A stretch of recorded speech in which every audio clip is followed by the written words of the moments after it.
કાળની અંદર આપે નામ સ્મરણ કથા કીર્તન યોગ બધું આવશ્યક છે, છતાં પણ ક્યાં અચૂક રહે તો બસ એક આપણી નિષ્ઠા આપણા ગુરુ ચરણમાં હોવી ખપે, ગુરુ બોધમાં હોવી ખપે, ગુરુ આત્મામાં હોવી ખપે. તેનું તો આપણે મનુષ્ય શરીર મળ્યું બડી બાત મનુષ્ય જન કા સુલભ દુર્લભ ગ્રંથ એ ગાવા. આ એક મનુષ્યનું શરીર, જે શરીરથી આપણે દેવ કાર્ય કરી શકીએ, સત્કાર્ય કરી શકીએ, તો એના આપણે માતા પિતાના ઉદરથી આવ્યા માતૃ દેવો ભવ પિતૃ દેવો ભવ, એ દેવ તત્વથી એક કૂટ તત્વથી આપણે જોડાણા. એનું જોડાણ એનું મિલન ક્યાંથી થયું?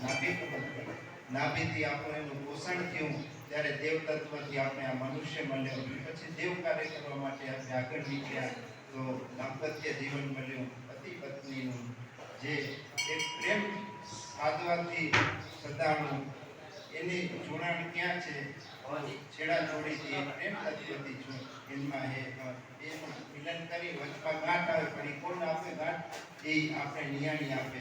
પણ એ આ તમારું દાંપત્ય જીવન નરને નારાયણ, લક્ષ્મીને નારાયણ, સીતાને રામ જેવું ઉજળું બને. પછી આવે ગુરુ શિષ્યનું, ગુરુ વિના તો સબ કુછ નહીતર વિનાના કોઈ, સાધવાને તો ઘર ઘર હોય. એ ગુરુ તત્વ એવું છે, જ્ઞાન તત્વ એવું છે જેનાથી આપણા જીવનમાં જાગે.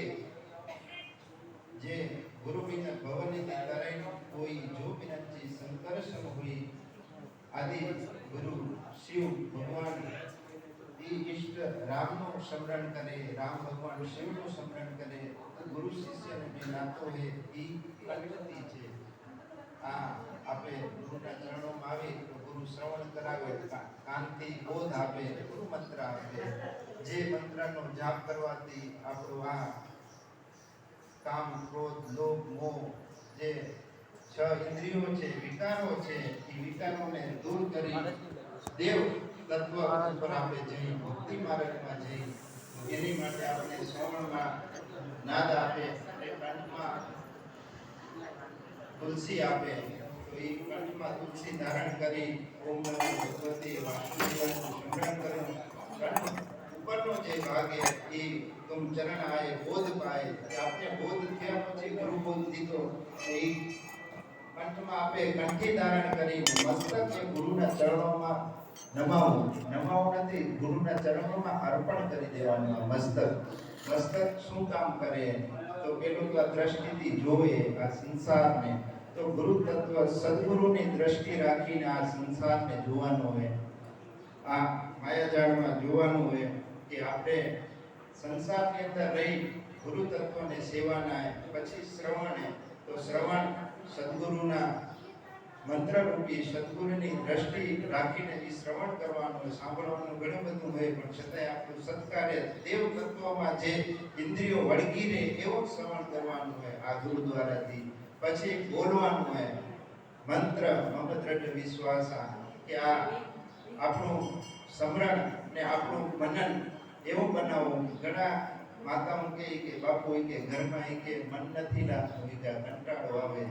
મેં કીધું આશ્રમે આવશો ને 2 દિવસ મન લાગશે, પછી ત્રીજે દિવસે આશ્રમમાં મન નહીં લાગે, કારણ કે જે મન ઘરે નથી લાગતું એ દેવ દ્વારામાં પણ મન નહીં લાગે. પણ મનને લગાવવા માટે શું કરવાનું છે કે આપણું જે આ શ્રવણ ઇન્દ્રિય ને મન ઇન્દ્રિય એને આપણે નામ સ્મરણ રૂપી બાંધું દેવાનું હોય. એટલે કર્મ ઇન્દ્રિય આપોઆપ જાગૃત થશે. ઘરનું કાર્ય કરશો, કર્મ કરશો તો શું કહેશે? કામ બંધાશે, તો સંસાર બંધાશે. પણ એ જ ઘરનું કાર્ય છે, એ કાર્યને તમે સેવા રૂપી અર્પણ કરો. તમારા સંસારમાં બધા હોય પરિવારનું જે કાર્ય કરતા હોય એમાં રહીને એ કર્મની કામની બાંધવાનું, એટલે સેવામાં જોડી દેવાનું. માતાઓને કે આ છોકરા રાખવા, વાસણ ધોવા, રસોઈ બનાવવી કર્મ નથી, એ તમારું ઘરનું પરિવારનું સેવા. જો એ સેવા રૂપે તમે એને આચરણ કરશો ને તો ડાયરેક્ટ તમારી ભક્તિ બંધાશે. તમે એમ કહેશો કે આ બહુ ગજ કામ કરાય, કદાચ સાસુ બહુને કહેતી હશે કે બહુ મને ગજ કરાવે, એકબીજાને પૂરે હોય ને તો કે આ કામ ગજ થાય એટલે તો કામને તમે બાંધશો તો સંસાર બંધાશે. આપણે ગુરુદ્વારાથી દ્રષ્ટિ કેને બી કામ એનું તત્વ ને એને કહેવાના અમારી સેવા વધેરી તો આપોઆપ ભક્તિ બંધાશે. બસ આ સંસાર ચક્રમાં આપણે રહી ભક્તિ ને ઘરને જ મંદિર બનાવી રાખો. તઈ જ અમને આવવાને આનંદ થાય ને. ઘણી વખત બારવાળા કહેતા ચંદુભાઈ બાપુ તમે આવતા નથી, આપે ભેગા જઈ કોઈ અલગ નથી. આ દ્વારો આપણો હોય, તમારું આ ઘર હે, એટલે તમારું ઘર હે એ અમારું આશ્રમ હે, એ અમારું મંદિર હે. પણ ક્યારે મંદિર બની શકશો? આ 5 આંગળી હરખી નથી, પણ એ તમારા ઘર પરિવારના 5 સભ્યો હોય એને તમે સેટ કરી નાખો તો અમને આવું નહીં પડે, આપોઆપ અમે આવી જશું ત્યાં આગળ. ઘણી વખત એવું થતું હોય. કહેવાનો મતલબ કે કર્મને આપે સેવા બનાવી ને આજે આ સમય અનુરૂપ બીજો કોઈ આયોજન નથી રાખ્યું.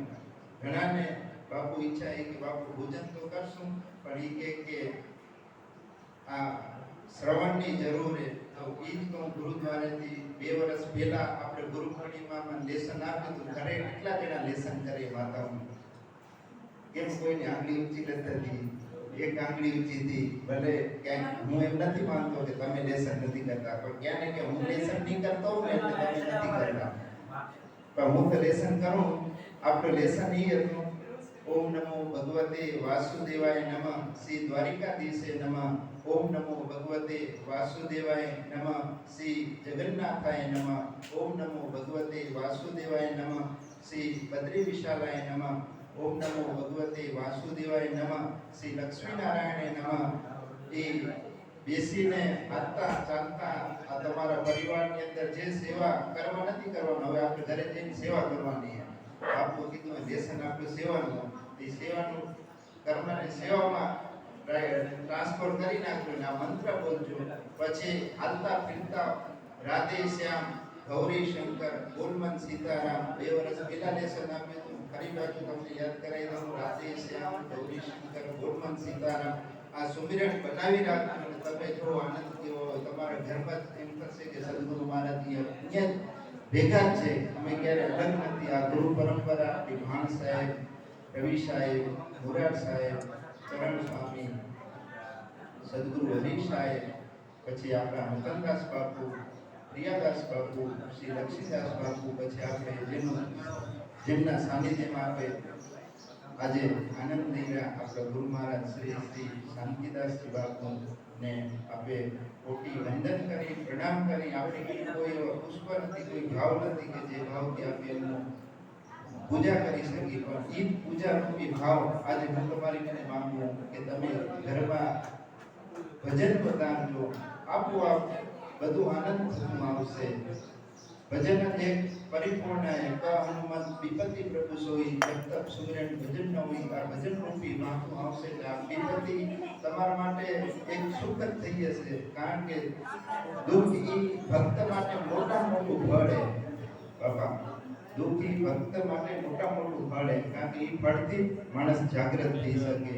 બસ એ જ બનાવી રાખજો. અસ્વાભિમાન જાય જની પૂરે મે સેવક રઘુપતિ મોરે, કે હું આ ઘરનો દાસ હું, આ રવિવાણ સંપ્રદાયનો દાસ હું. રવિવાણ સંપ્રદાયનું મેં બાનું લીધું હોય. કદાચ કુમાર્ગે વિચાર આવે ને તો આનું ચિંતન કરવાનું કે ભાઈ હું રવિવાણ સંપ્રદાયનો દાસ હું. આપણે આ માર્ગ ન પકડાય તો આપોઆપ ક્યારેક કુમાર્ગે બી જઈ એટલો અમને વિશ્વાસ છે. એ વિશ્વાસ સુવાસમાં બનાવી રાખો. સાધુ હૃદય આજે ગુરુ પૂર્ણિમા નિમિત્તે સૌનું ભજન વધે, સૌનો વિશ્વાસ વધે, સૌની શ્રદ્ધા વધે. એ ભાવના સાથે જય સિયારામ. ને બાપુએ કીધું દર્શન કરી સૌ ભક્તોને પ્રસાદ લેવાનો છે ને દરિયાસ્થાને આયોજન કરેલું છે. આપણે તો મેદની ભેગી ન કરાય, કારણ કે સરકાર શ્રીનો અમને નિયમ છે કે 150 થી 200 જણાને, પણ છતાંય જે ભૂખ છે એ ભૂખ લાગે. જેમ સમય માટે ખોરાકની ભૂખ લાગે, એમ આત્મા માટે ભજનની ભૂખ લાગે. તો આપણા આ મહાપ્રસાદના દાતા લીલાધરભાઈ ઉદયપુર વાળા સપરિવાર 2 વર્ષ પહેલા પણ એમને યાદી કરાવી હતી. એમના પોત્રો હોય નાનકડો 2 વર્ષ પહેલા આવે તો યજ્ઞમાં બેઠો હતો. તો અમને પણ આનંદ થાય કે ભાઈ તમારું ભજન હશે તો આવતી પેઢી આપોઆપ ભજનમાં જોડાશે તો અમારું ભજન વધશે. એ એ સાચું અમારી ગુરુ દક્ષિણા અમને કોઈ ધન નથી કરતું। साधु भूखा भाव का धन का भूखा नहीं, धन का भूखा जो फिरे वो साधु नहीं। हमने हाथू भजन नहीं खपे कि तमारा भूलकाओ आवे नहीं नहीं आवे ने भजन करे। મને એક માતાએ કીધું હાથ પકડીને રોતા રોતા કીધું લીલાધરભાઈ કે બાપુ કે મારો છોકરો કે તમાર ભેગો હિમાલય હરિદ્વાર જાત્રા આવી કે બાપુ સવારના 1 કલાક ભજન કરે ને સાંજે 1 કલાક ભજન કરે। એ મોટા શહેરમાં રહે સમજી ગયું। તો અમને અમારી સાચી ગુરુ દક્ષિણા એ છે કે તમારું ભજન વધે, તમારું ભજન વધે તો અમારી દ્રઢતા વધશે ને અમને એમ થશે કે અમે દીવન સાચા દીવામાં દીવન પૂરી રહ્યા। વળી આપે લક્ષીદાસ બાપુની તિથિમાં જ્ઞાન ગોષ્ઠી કરશું, પછી આવતી પૂનમમાં કરશું। થોડું સરકારશ્રીનું ગાઈડલાઇન્સ આપે પાડી ને બપોર પછી માતાઓનું સુંદરકાંડનો પાઠે સર્વનો લાભ નહીં। બહારથી આયા મહેમાન એ પ્રસાદ દે, અહીંયાથી ભાવ લઈ જાય ને અહીંયાથી અમને ગુરુ દક્ષિણા માટે અમારું ભજન લઈ જાય ને ઘરે એ ભજનને દીપાવે ઉજાગર કરે। એવી સાધુ હૃદય આશીર્વાદ શુભકામના। જય સિયારામ।